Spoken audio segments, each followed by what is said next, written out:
뭐든지 마트. 글 김태영, 그림 김민. 시유리네 동네에 뭐든지 마트라는 곳이 새로 생겼어요. 집에 온 광고지를 보니 뭐든지 마트는 어디에서 구할 수 없는 특별한 물건만 판다고 써 있었어요. 동네 사람들은 뭐든지 마트에서 파는 특별한 물건이 도대체 뭔지 너무 궁금해 마트를 여는 날 모두 그곳으로 갔어요. 마트 안은 금세 사람으로 가득 찼어요. 먹으면 잘생겨지는 잘생김 팝니다. 입으면 예뻐지는 프리티 팔아요. 먹기만 해도 자신이 넘치는 자신감 있어요. 풀칠만 해도 아름다워지는 뷰티풀 있습니다. 아름다워지고 싶은 분들 빨리 오세요. 키가 작은 신비한 키가 쑥쑥 있어요. 이제 키 때문에 고민할 필요가 없습니다. 마트 안에서 물건을 파는 사람들이 힘차게 외쳤어요. 뭐야, 일반 마트보다 물건값이 훨씬 비싸잖아. 그러게, 이름만 그럴듯하게 붙여놓고 여기 금방 망하겠어. 대부분의 사람들은 비싼 물건값 때문에 그냥 집으로 돌아가고 호기심이 많거나 돈 많은 몇몇 사람들만 물건을 사갔어요. 그런데 다음날 깜짝 놀랄 일이 생겼어요. 시유리네 학교에 다니는 못생기기로 소문난 영공영의 쌍둥이 형제가 갑자기 잘생긴 꽃미남이 돼서 나타난 거예요. 사실 영공영의 형제가 교실에 들어왔을 때 아무도 알아보지 못했어요.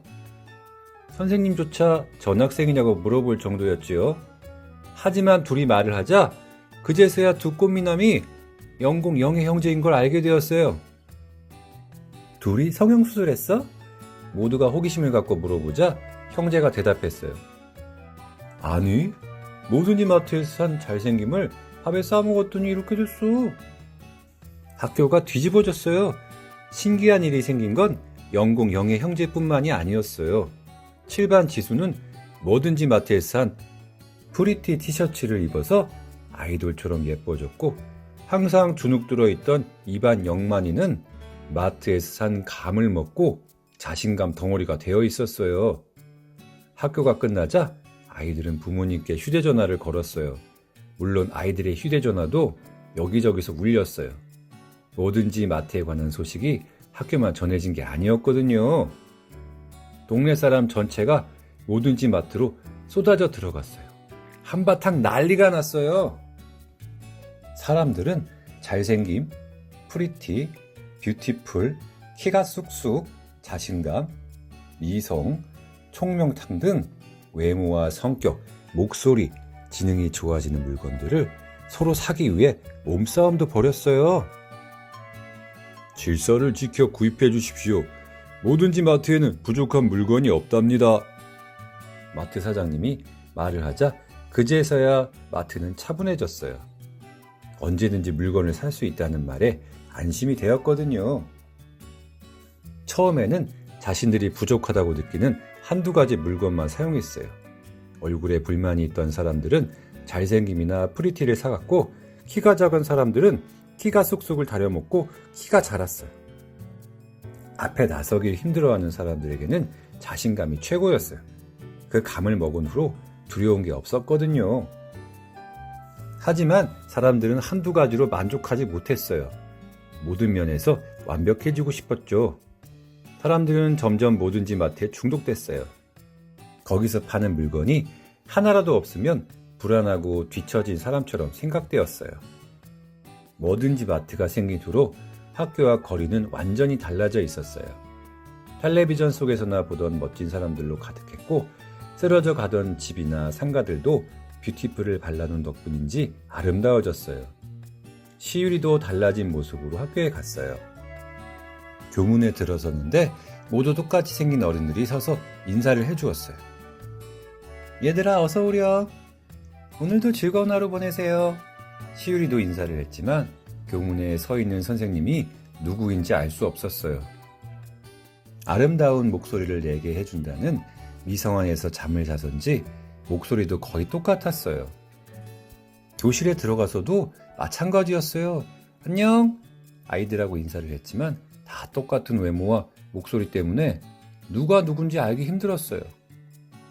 다 예뻐지고 멋져진 건 좋은데 누가 누군지 알 수가 없네. 시유리는 다 똑같이 예쁘고 멋져진 게 좋은 것만은 아니라는 생각을 했어요. 학교가 끝나고 집으로 돌아오는 길에 사람들이 모여서 웅성대고 있었어요. 뭐든지 맡으라면 이 문제를 해결해 줄 수 있을 겁니다. 빨리 가봅시다. 한 사람이 말을 하자 사람들이 마트로 몰려갔어요. 시유리도 사람들을 따라 마트로 갔지요. 사장님, 모두 똑같은 모습을 하게 돼서 누가 누군지 알 수 없게 됐어요. 해결책이 있습니까? 네, 저희 마트에서 파는 구별을 사서 가슴에 다시면 됩니다. 서로 입력해 놓은 정보에 따라 내가 아는 사람이면 빛이 반짝일 겁니다. 그때 구별을 가만히 누르면 입력해 놓은 사람의 정보가 눈앞에 홀로그램으로 뜨지요. 역시 뭐든지 마트에는 안 파는 물건이 없군요.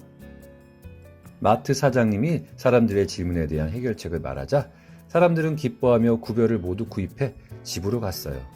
시유리도 부모님께 전화를 해서 구별을 사달라고 했어요. 구별을 달자 사람들은 아는 사람과 모르는 사람을 구별할 수 있었어요. 하지만 깜빡하고 구별을 놓고 온 날은 친구도 알아볼 수 없었어요. 가지고 온 날도 귀찮기는 마찬가지였어요. 언제 구별해서 빛이 날지 몰라 계속 구별만 쳐다보게 되었으니까요. 시유리는 너무 힘들었어요. 얼굴만 봐도 목소리만 들어도 누가 누구인지 알 수 있던 옛날이 그리웠어요. 예서의 동글동글 귀여운 얼굴이 그리웠고 정원이의 작지만 반짝이는 눈이 그리웠어요. 말랑말랑 아빠의 뱃살을 만져보고 싶었고 낮지만 차분한 목소리로 시유라 사랑해 라고 말해주던 엄마의 목소리도 정말 듣고 싶었어요. 그리고 가장 그리운 건 마음에 안 드는 것 투성이었던 원래 자신의 모습이었어요. 늦은 시간이었지만 시유리는 마트에 찾아갔어요. 뭐든지 마트 1부 끝!